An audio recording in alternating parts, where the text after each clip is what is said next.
এবং উক্ত প্রত্যুবাচ। সে তার এই কথা বলা মাত্র সে উত্তর দিল, তার উত্তরে বলল ন অনৃতম, তার মানে আপনারা কি মিথ্যে কথা কি করতে পারেন না? উচতু ভবন্ত, আপনারা মিথ্যে কথা কখনো বলতে পারেন না। ন তু অহম এতম অপুপ উপযোক্তুম উৎসাহে, বলছে যে কি বলল যে আমি এই পিঠে, অপমান হচ্ছে পিঠে, এই পিঠে আমি কি করব, খেতে পারবো না। কেন খেতে পারবে না? অনিবেদ্য গুরবে ইতি, গুরবে ইতি মানে হচ্ছে এখানে গুরুকে নিবেদন না করে, অনিবেদ্য গুরুকে নিবেদন না করে সে কি করবে, খেতে পারবে না। কে খেতে পারবে না? এখানে উপমন্যু খেতে পারবেন না। দেখো তত স্তম অশ্বিনৌ উচতু, তাকে কি করলো সে অশ্বিনী কুমার, অশ্বিন মানে দেখো দ্বিবচন নর যেরাম আছে না, অশ্বিনৌ উচতু মানে হচ্ছে বলল, কি বললো, আবাভ্যাং পুরস্তাৎ ভবত, বলছে আবাভ্যাং মানে কি আমরা দুজন আগেই কি করেছি, উপাধ্যায়ন এবং অভিষ্টুতভ্যাম অপুপ প্রীতভ্যাং দত্ত, আমরা কি করেছি আগেই, উপাধ্যায় মানে গুরুকে, তাহলে গুরু যে পুজো করেছিল তা সেই পুজোতে আমরা সন্তুষ্ট হয়ে তাকে এই পিঠেটা কি করেছিলাম, দিয়েছিলাম। উপযুক্তশ্চ স তেন অনিবেদ্য গুরবে, তাহলে সেই তোমার গুরু কি করেছিল না নিবেদন করেই সেও খেয়ে ফেলেছিল। তম যুক্ত অপি, তাহলে তমপি তথৈব তথাযুক্ত এব পুরুষ, তাহলে তুমিও তাই করো, তোমার গুরু তো খেয়ে ফেলছিল, তাহলে তুমি কেন খাবে না, তুমিও খেয়ে ফেলো, তুমিও তাই করো। কি করো, যথাকৃতম উপাধ্যায় নৈতি, যেরকম উপাধ্যায় করেছিল তোমার গুরু করেছিল, তাহলে তুমিও সেই কাজই করো। স এবং উক্ত, সে বলল পুনরায় বলল, প্রত্যুবাচ এত, সে কি করলো উত্তরে বলল, প্রত্যন অনুনয়ে ভবান অশ্বিনৌ, দেখো ন উৎসাহে অহম, মানে আমি অনুগ্রহ করছি, আমি অনুরোধ করছি যে আপনাদের কাছে অশ্বিনী কুমার দ্বয় আমি এটা খেতে পারবো না। তাই কোনটা খেতে পারবে না? না পিঠে আমি খেতে পারবো না। অনিবেদ্য উপাধ্যায়, দেখো উপাধ্যায় উপযুক্তম ইতি, মানে উপযুক্তম ইতি মানে কি আমি উপাধ্যায় মানে গুরুকে না নিবেদন করে কখনোই খেতে পারবো না।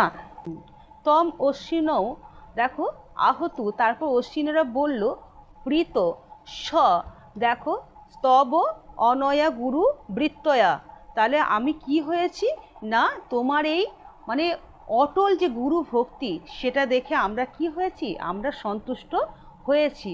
উপাধ্যায়স্য, তাহলে উপাধ্যায়স্য তে কাষ্ণয়সা দন্তা, তোমার যে গুরু সেই গুরুর হচ্ছে লোহার দাঁত, তাহলে তোমার গুরুর হচ্ছে লোহার দাঁত। আর তোমার কি হবে, ভবত হিরণময়া ভবিষ্যন্তি, তাহলে তোমার সোনার দাঁত হোক। চক্ষুষ্মান্ত ভবিষ্যসি, বলছে শ্রেয় চ অবাপস্যসিতি, তাহলে তোমার মঙ্গল হোক। স এবং উক্ত অশ্বিনভ্যাং, অশ্বিনা ভ্যাং, তারপর সে কি করলে অশ্বিনী কুমারদ্বয় তাদের কথাতে সে কী করে লব্ধ চক্ষুটাকে লাভ করলো, মানে চোখে ভালো হয়ে গেল, অন্ধ ছিল তো আকন্দ পাতাকে, যে চোখটা ভালো হয়ে গেল।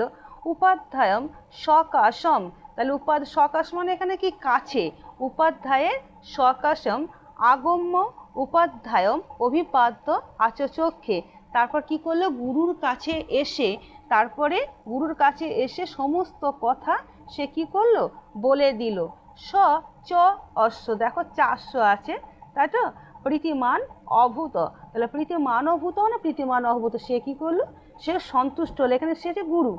আহ চ এনম, তারপর কি করলো তাকে বলল যথা অশ্বিন্য, দেখো অশ্বিন আহতু তথা, তাহলে এখানে সন্ধি বিচ্ছেদ যথা অশ্বিন আহতু তথা তং, যেরূপ অশ্বিনীদর বলেছিল তুমি সেরম কি করবে, শ্রেয়, দেখো অবশ্যসিতি, তুমি কি করবে মঙ্গল লাভ করবে, তোমার মঙ্গল হবে। সর্বই চ তে বেদা ভাষ্যন্তি ইতি, সমস্ত বেদ তোমার প্রতি প্রতিভাসিত হবে, মানে তুমি সর্বকালে বেদজ্ঞ হবে, এরূপ বলে সে কি করলো আশীর্বাদ করলো। তার মানে তুমি যা যা করেছো তোমার গুরু তো তোমার প্রথমে তো খেতে চাইছিল না পিঠেটা, তারপর অশ্বিনী কুমার দয় বললে যে না না, তোমার গুরুও তাই করেছিলেন, তারপরেও সে খেতে চাইলো না গুরুকে নিবেদন না করে। এর থেকে বোঝা যাচ্ছিল গুরু ভক্তি তার কতটা ছিল। এই গুরু ভক্তিতে আপ্লুত হয়ে গিয়েছিল। আপ্লুত হওয়ার পর কি করেছিল, অশ্বিনী কুমার দয় বলেছিলেন তোমার মঙ্গল হোক, তোমার ভালো হবে, সেরকম। তারপর তার গুরুও তাকে বলেছিল যে অশ্বিনী কুমার দয় যেরকম বলেছে তুমি সেরকম মঙ্গল লাভ করবে, তুমি সর্বকালের বেদজ্ঞ হবে। এরপর প্রশ্নগুলো দেখো। দেখো প্রথমে কোশ্চেনটা, উপমন্যু কথা পাঠ্যাংশের রচয়িতা কে? উপমন্যু কথা পাঠ্যাংশের রচয়িতা মহর্ষি শ্রীকৃষ্ণ দ্বৈপায়ন বেদব্যাস।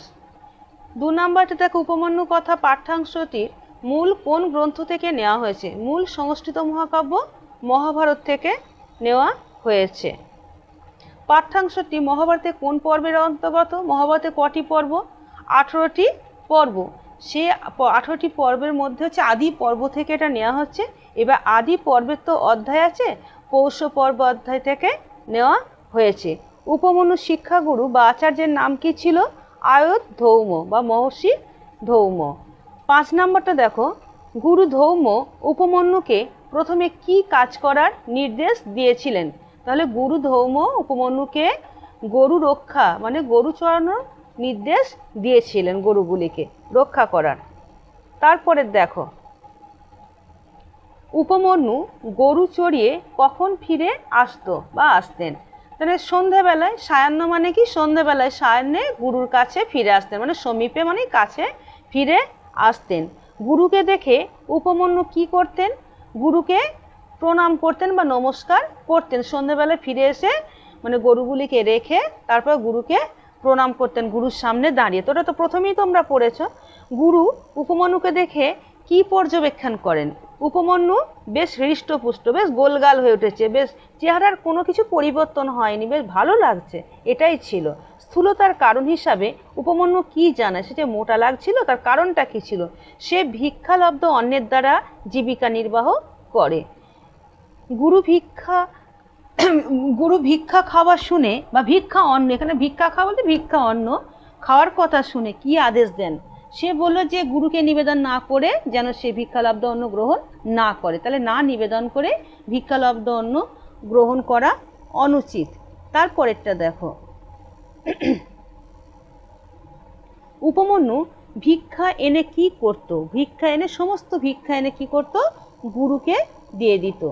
নিবেদনের পর কিভাবে সে খেত? তাহলে প্রথমবারে ভিক্ষা অন্নটা তো দিয়ে দেওয়া হতো, সে আবার ভিক্ষে করতো, তাহলে দ্বিতীয়বার কি করত? ভিক্ষা গ্রহণ করত। তারপরটা দেখো, দ্বিতীয়বার ভিক্ষা করার ফলে গুরুর কি মত ছিল? এখানে হচ্ছে না গুরুর মত, মানে গুরু কি আদেশ দিয়েছিলেন, এটাই প্রশ্নটা হবে। দ্বিতীয়বার ভিক্ষা করা ধর্ম বিরুদ্ধ, এটাই গুরুদেব বলেছিলেন, এটাই তার মত ছিল। নিষিদ্ধ করার কারণ কি? বলছে অন্য ভিক্ষুকদের বৃত্তিতে তাহলে কি হবে? ব্যাঘাত ঘটবে। তারপরে দেখো, দুধ পানে গুরুর নিষেধাজ্ঞা কি ছিল? গুরুর আদেশ বা অনুমতি ছাড়া দুধ পান করা অনুচিত। এখানে অনুজ্ঞা মানেও আদেশ, তাই তো। তারপর দেখো, দুধ বন্ধের পর উপমন্যু কি আহার করতো? তাহলে বাছুররা তো দুধ খেত, সে দুধ খাওয়ার সময় দেখো মুখের সাইডে একটা ফেনা যে জমে যেত, সেই ফেনাটাই কি করতো? উপমন্যু পান করতো বা খেত। ফেনা পান সম্পর্কে গুরু কি বললেন? বলে বাছুররা তো খাচ্ছে, তাহলে তাদের আহারে ব্যাঘাত ঘটবে, তাহলে ফেনা পান করাও নিষিদ্ধ, এই কথাটাই সে বলেছিল। এবার দেখো, দৃষ্টি হারানোর পর উপমন্যু কি হয়েছিল? দৃষ্টি হারানোর পর উপমন্যু কি হয়েছিল? যে অন্ধ, মানে একটা অন্ধকার কুয়োতে পড়ে গিয়েছিল। সে কেন অন্ধ হয়েছিল? সে তো অর্ক পাতা মানে আকন্দ পাতা খেয়ে ফেলেছিল। সেই বিষক্রিয়ার ফলে বিপাকক্রিয়া মানে হজমের গণ্ডগোলের ফলেই সে অন্ধ হয়ে গিয়েছিল। না ফেরায় গুরু কি চিন্তা করেন? আহার বন্ধ করায় সে রুষ্ট বা বিপদে পড়েছে, সে আমার উপর রাগ করেছে। গুরু কোথায় খুঁজতে চান? এবার গুরু কি করলেন? কোনো একটা অরণ্যের মধ্যে প্রবেশ। কোন অরণ্যে? যেখানে সে গরু চড়াতে যেত সেখানে গুরুদেব গেলেন। গুরু বনের মধ্যে কি বলে ডাকেন? বৎস উপমন্যু, তুমি কোথায় আছো, এসো, এই বলেই ডেকেছিলেন। কূপ থেকে উপমন্যু কি উত্তর দেয়? আকন্দ পাতা খেয়ে অন্ধ হয়ে কূপে পড়ে গেছে সে। দৃষ্টি ফেরাতে গুরু কাকে মানে কার স্তব করতে বলেন তাকে? তাহলে দেববৈদ্য অশ্বিনী কুমার দ্বয় স্তুতি করতে বলেন। এখানে গুরু তাকে হবে, মানে কাদের স্তব করতে বলেন? অশ্বিনী কুমার দ্বয় কি প্রদান করেন? তারা উপমন্যুকে একটি অপমান হচ্ছে পিঠে পিঠে খেতে দেন। তো পিঠে খেতে দিলেন উপমন্যু। অপূর্ব সঙ্গে সঙ্গে খায়নি কেন? সে কোনো কিছুই গুরুদেবকে না নিবেদন করে খেত না, তাই সে গুরু ভক্তির বিরুদ্ধে যাবে না, তাই সে কী করেছিল যে সে পিঠেটা খায়নি। প্রীত হয়ে দেবোদ্দয় কী বর দেন? তার দৃষ্টিশক্তি ফিরিয়ে দেন আর সর্বস্বাস্থ্যবিদ হওয়ার আশীর্বাদ করেন। তারপরটা দেখো, এই গল্পের একটা তো ধরো নীতি কথা বলে তো কিছু আছে, তাহলে এই যে তোমরা কি নীতিশিক্ষা লাভ করলে, তাহলে মূল নীতিশিক্ষা কি পাওয়া গেল? তাহলে একনিষ্ঠ গুরুভক্তি, অসীম ধৈর্য এবং গুরুর আদেশের প্রতি সম্পূর্ণ আনুগত্যই জীবনে পরম সিদ্ধি ও সাফল্য এনে দেয়। আজকে এইটুকুই থাক।